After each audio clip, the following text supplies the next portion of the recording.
Chega mais, galera colorada, com vocês, Axel Colorado, e mais um vídeo. Vale a pena ficar comigo até o final desse vídeo. Hoje é um vídeo diferente. Pessoal, esse vídeo aqui é um manual para o jovem colorado.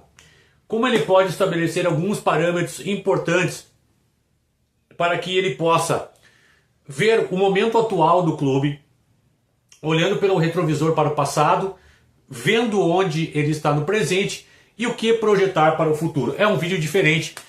Esse vídeo aqui eu dedico à minha irmã, Maria do Carmo, porque nós conversamos hoje de manhã e eu cheguei a essa conclusão por uma conversa que nós tivemos, e eu gostaria de, muitas vezes que eu... Acho que até, pessoal, quero fazer um meia-culpa aqui, né? Sendo um pouco agressivo, mandando o cara sair do meu canal e tal, e muitas vezes a gente tem que entender, né, que, por exemplo, eu não entendo de tudo nessa vida, né? Quem sou eu, né, perante o Senhor, né? Mas quando a gente tem mais conhecimento, a gente tem que ter um pouco mais de paciência, né? E então esse vídeo é humilde, digamos assim, uma homenagem à juventude colorada, para que eles possam entender um pouco da visão do Axel Colorado de futebol. Iniciando o fluxo. O ponto 1. Busquem conhecer a história do Internacional. Busquem conhecer a história do seu clube, as origens, da onde ele veio, por que ele foi formado, quais eram os objetivos do clube ao iniciar essa jornada. É muito importante.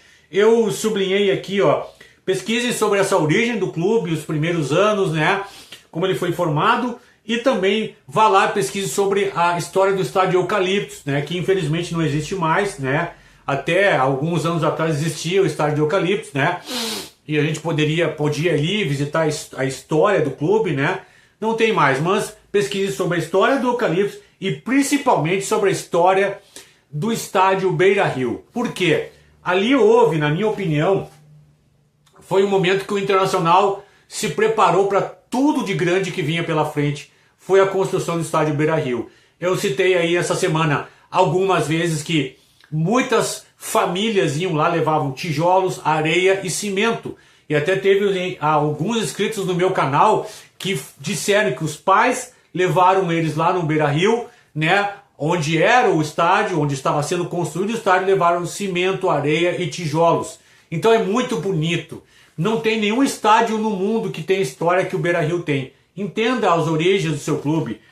Entenda porque o nosso clube é um dos maiores clubes do mundo. Ou entenda a origem realmente popular de um clube que o estádio, que é para mim o mais bonito do mundo, foi a própria torcida levou tijolo, areia e cimento para construir. É muito importante isso, tá?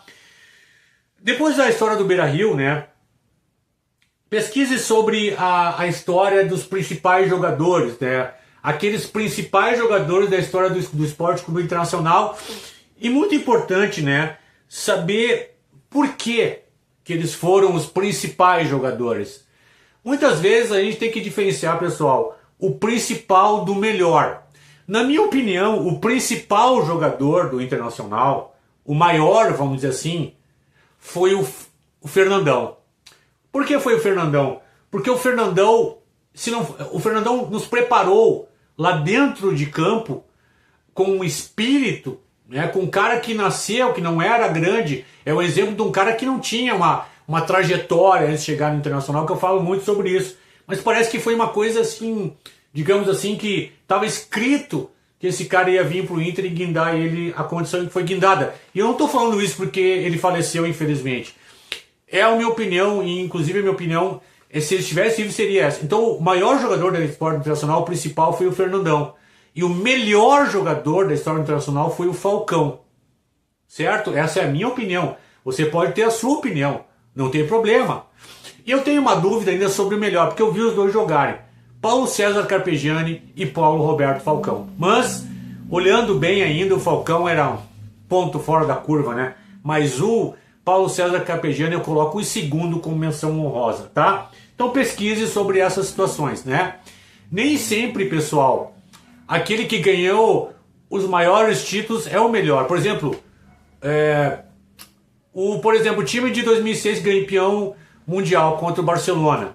Era um time desfalcado de jogadores importantes que foram campeões da Libertadores, como por exemplo, o Bolívar não estava mais, o Tinga não estava, o Sobis também não estava mais, né? Eram jogadores que não estavam depois ali, lá no Mundial, fizeram muita falta, tá? Então nem sempre os que conseguiram os maiores títulos são os melhores. Por exemplo, eu sempre falo da lateral direita da seleção. Ah, o Cafu ganhou tudo, é uma múmia, ok. Mas o melhor lateral que a seleção já viu, melhor foi um cara chamado Leandro, que jogou na Copa do Mundo de 1982. Procurem os vídeos. Leandro Peixe. Olha a monstruosidade que esse cara jogava. Ele podia jogar com a 10 e jogava na lateral direita. No Flamengo ele ganhou muitos títulos, tá? E tinha o Júnior na esquerda, que também podia jogar com a 10 e jogou com a 10 no Flamengo depois, tá? Mas isso aí é outra história, tá? O negócio aqui é o Inter. Eu só estou dando um exemplo, tá? Então foquem. Os maiores diferenciando dos melhores, tá? Esse é uma coisa que a gente tem que entender também. Os melhores times, né? Por que foram os melhores times? Na década tal, na década de 50, na década de 70, na década de 2000. Por que foram os melhores times do Inter? Por que aqueles times foram considerados melhores? Como foi a formação desses times? É muito importante entender isso, tá? Muito importante também. É um ponto muito importante. Esse é o segundo ponto, né? Que é pesquisar e descobrir os melhores jogadores, os principais, os melhores e os melhores times da história do Inter em suas respectivas décadas e seus feitos. Em 1982 tem um feito que fica meio de canto, né? O Inter ganhou o torneio Juan Gamper lá na Espanha, simplesmente a semifinal, que era um torneio de 2 jogos, né? Mas a semifinal foi com o Barcelona, com a estreia do Maradona, e o Inter ganhou nos pênaltis. E a final foi com o Manchester City. O Inter meteu 3-1 no Manchester City. Então tem lá no museu esse troféu aí que nos orgulha muito, tá? Foi em 82, pessoal. Uma década bem ruim para nós, tá? Seguindo aí o fluxo, né? Terceiro ponto. Os melhores técnicos. Pesquise e descubra os melhores técnicos. Quais são os meus melhores técnicos? Eu vou dizer e explicar por quê. Em ordem, tá? Eu fiz uma ordem aqui dos melhores técnicos da história do Internacional. Para mim, o primeiro é o Rubens Minelli. Por quê? Porque ele chegou em 1974, ele foi heptacampeão gaúcho, octacampeão gaúcho e campeão brasileiro. Ele apresentou, digamos assim, ó, tirou o Inter de um clube regional para um clube nacional. E numa década de timaço só que pelo time do Brasil. Não foi fácil o que o Minelli fez. Depois ele foi bicampeão, na minha opinião, com o melhor time que o Inter já teve em toda a história, que foi o time de 1976, quando o Inter foi lá e contratou o Marinho Pérez do Barcelona. Olha o tamanho da contratação. Para jogar do lado do Figueiredo, que já era um monstro, tá? E Dario veio jogar na posição do Flávio. E o Flávio foi o goleador de 75 e o Dario foi o goleador de 76. Mas para mim, o Milton Neves sempre diz o melhor time do mundo de 1976, treinado por Rubens Minelli. Então, o número 1 é o Rubens Minelli, o segundo é o Enio Andrade. Por quê? O Enio Andrade treinou o time de 1979, campeão brasileiro invicto, uma marca que é inatingível. Não tem mais, ainda mais na era de pontos corridos, não tem como atingir. Ah, mas o campeonato não sei o quê. O Grêmio participou em 1979, o Palmeiras participou, o Flamengo participou e o Inter ganhou e ganhou invicto. Então é um mérito que o Enio Andrade carrega pro resto da vida. E depois ele confirmou, sendo o campeão brasileiro pelos azuis pela primeira vez e foi campeão até com o Coritiba em 1985. Então essa é a história que a gente tem que entender, tá? O terceiro melhor técnico para mim foi o Muricy Ramalho. Porque o Muricy Ramalho, apesar de não ter ganho nada no Inter, gente, ele chegou no Inter e o Inter tinha problema para pagar conta. Ele mandou cortar um mato que tinha atrás ali de um dos campos suplementares e olha, não tem cortador de grama, a máquina está quebrada. Vocês entendem isso? Chegou num tempo que a água foi cortada no beirão. Eu tô falando sério, pessoal, não tô brincando. E o cara segurou no peito. Botou o Nilmar para jogar dos jovens, botou o Sobis para jogar, botou o Diogo para jogar, jovens, e botou no peito, sabe? Disse que o clube era grande. Então ele foi muito importante. Ele preparou o time de 2005 e 2006, né? Porque ele teve até 2005, né? Então para mim o terceiro é o Muricy Ramalho por esse motivo, tá? O quarto é o Abel. Ah, mas Ô, Axel, ele ganhou o Mundial e a Libertadores, ok. Mas o Muricy preparou o time para ele, tá? Preparou, ele montou todo aquele time para ele. O Abel não tem mérito? Tem mérito. Agora, por exemplo, o Rubens Minelli foi campeão já na primeira vez que treinou o Inter. O Enio Andrade na primeira vez que treinou o Inter. E o Abel, se eu não me engano, foi na quinta vez que ele treinou o Inter, só que ele conseguiu ganhar alguma coisa. Então, e também teve assim, ó, durante a trajetória do Abel, aconteceram dois fatos que eu já relatei em vídeos passados, tá? O Abel, ele, por perder o Campeonato Gaúcho de 2006, ali nos ajudou, porque ele jogava com um time que tinha a vocação ofensiva, mas na defesa era horrível. E aí o Fernando Carvalho fez um churrasco e disse pra ele, tu perdeu o teu time, vai jogar com o meu, tá? Ele tem mérito sim. Aí depois no Mundial, tá aí, tem podcast pra ouvir. O Klemer, o Yarley e o Fernandão chamaram o treinador do Internacional, Abel Braga, nesse treino pré-jogo com o Barcelona. Tava tomando 4-0 o time do Inter pro time reserva. E eles, chefe, não tá dando. Ponto pro Abel, teve humildade, né, de reconhecer e fazer o Inter ganhar. Então por isso que eu tenho essas ressalvas ao Abel, mas eu agradeço o Abel. O Abel sempre fez uma coisa que eu sempre adorei no Abel, tem uma coisa. O Inter sempre jogou pra frente com o Abel. Parabéns, Abel Braga. Ele é o quarto técnico, na minha modesta opinião, faça a sua lista da história do Internacional, tá? Também o quinto treinador para mim é o Tite, tá? O quinto maior, porque ele fez para mim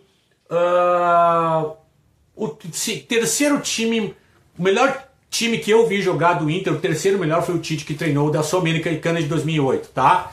O primeiro para mim foi de 1976, o segundo foi de 1979 e o terceiro foi do Tite de 2008, tá? Guardadas as ressalvas, o Inter campeão 2006 da Libertadores, teve timaço 2006, 5, 6, 8, 9, 10, mas pra mim essa é a lista. Então o Tite pra mim foi o quinto maior. Faça a sua lista, tá?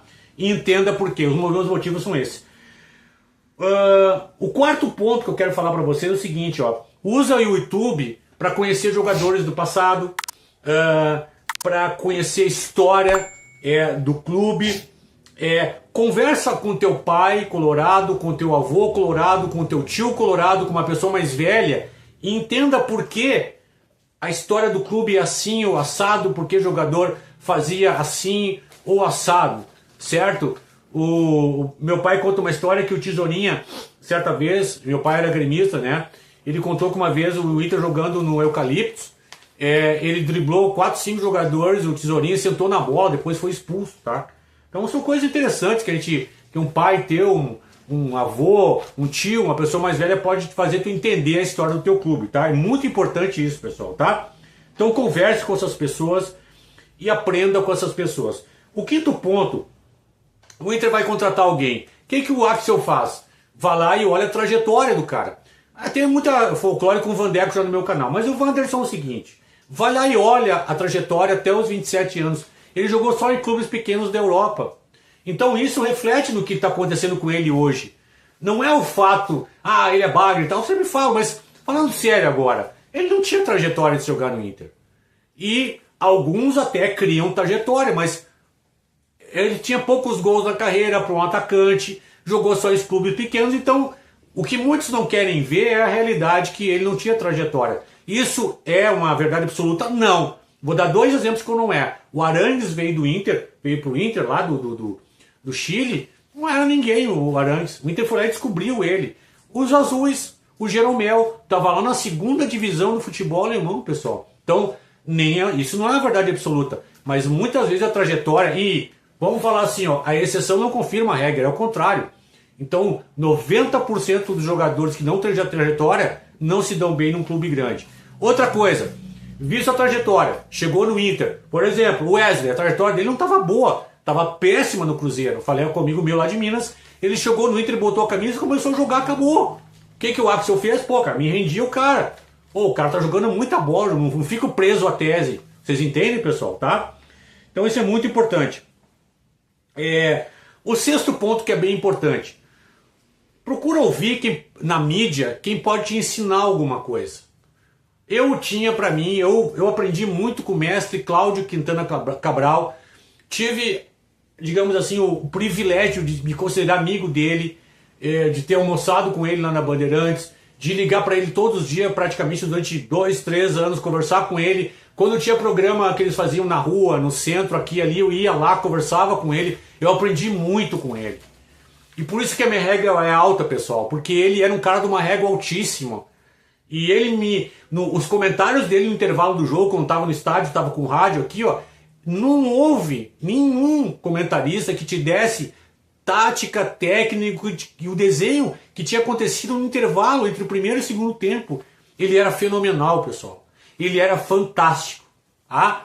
Procurem aprender com quem pode te ensinar. Se o cara tá na televisão e falar em mapa de calor, percentual de posse de bola, esquece. Isso aí não é essencial no futebol. Essencial no futebol é o gesto técnico, é o jogador se destacar. E uma coisa que eu me lembrei para falar sobre isso é: coloquem a lupa na hora que vocês tiverem o jogo. Se vocês quiserem aprender um pouco de tática, eu aconselho uma coisa bem difícil: assistir o jogo com o volume no mute. Sei que aí que quando certas pessoas narram, no último jogo eu tive que deixar no mute por outro motivo, mas você aprende muito sobre tática ali. Você presta atenção. Outra coisa, bote a lupa no jogador. Teve muita gente que falou que o Gabriel Carvalho foi o melhor em campo. Para mim não foi pelo seguinte: o que ficou na retina foram os lances bonitos, os dribles, mas ele não contribuiu para nenhum dos gols. Entende o que eu quero dizer? E isso não é uma verdade absoluta, mas eu procuro eleger os melhores em campos. Às vezes o cara do meio de campo que faz a coisa acontecer, ele joga pela ponta. Eu elegi o Thiago Maia, ou quem fez os gols, ou digamos assim, no contexto da obra. E não dá para ficar também só no cara que deu assistência ou fez gol. É uma coisa maior, pessoal, tá? Então, essas dicas que eu tô dando para vocês, tá? Então ouçam quem pode te ensinar. É difícil hoje em dia, tá? Eu vou deixar meu abraço aqui ao meu amigo Marcos Melo. Não é porque ele é meu amigo, mas é um youtuber que eu posso recomendar, é o Marcos, que ainda tem coragem, né, de falar as verdades. Não se dobra ao sistema, vamos dizer assim, né? É um cara honesto e verdadeiro. E quando tem que falar, fala o que tem que dizer. Então procure também, se você vai ouvir na mídia tradicional, procure pessoas que vão te agregar alguma coisa, não enrolador e blá blá blá. E acredite mais no que seus olhos veem no jogo do que no que eles estão dizendo. Se ele disse A e foi B, você fica com a sua opinião. Então muitas vezes eu chego aqui para fazer um vídeo e o pessoal me critica nos comentários: pô, o que disse que o cara não jogou. Eu boto uma lupa em cima de cada jogador e fico olhando os movimentos dele durante o jogo. Então é o que eu posso dizer para vocês, tá? Uma coisa importante, tá? E para finalizar esse vídeo é a seguinte: o futebol é a coisa mais importante das menos importantes. Para você ter uma mente sadia e limpa, você tem que entender que isso tem que ser, digamos assim, uma diversão para você. Claro que a gente se irrita, que a gente se chateia, mas o futebol é uma frase que eu gosto, que eu não sei se é do Milton Neves: o futebol é a coisa mais importante das menos importantes. Na minha opinião, a camiseta do Inter é uma camiseta, não é manto sagrado, tá? Na minha opinião, o Beira-Rio não é um templo, o Beira-Rio é um estádio de futebol. Então quando a gente vê as coisas mais dessa maneira, eu como cristão não tenho ídolos, eu tenho heróis. Galeria dos Heróis Colorados é como eu gosto de falar. Então acho que a gente tem mais leveza quando a gente encara as coisas, não levando para um lado da paixão e, digamos assim, da cegueira, mas leve para o lado de uma coisa que vem trazer uma alegria quando pode dar. E terminou o jogo, meu velho. É como eu digo, me diz sempre a minha esposa: me permito ficar meia hora chateado depois de um jogo, depois eu não me permito mais. Pessoal, muito obrigado pela paciência que vocês estiveram comigo até agora. Peço que vocês compartilhem esse vídeo, deem um like nesse vídeo, que vocês se inscrevam no canal, principalmente se tornem membros do canal, para dar uma força para o canal do Axel Colorado, se vocês gostam do meu trabalho. Tá bom, pessoal? Um grande abraço, um bom fim de semana e fique com Deus.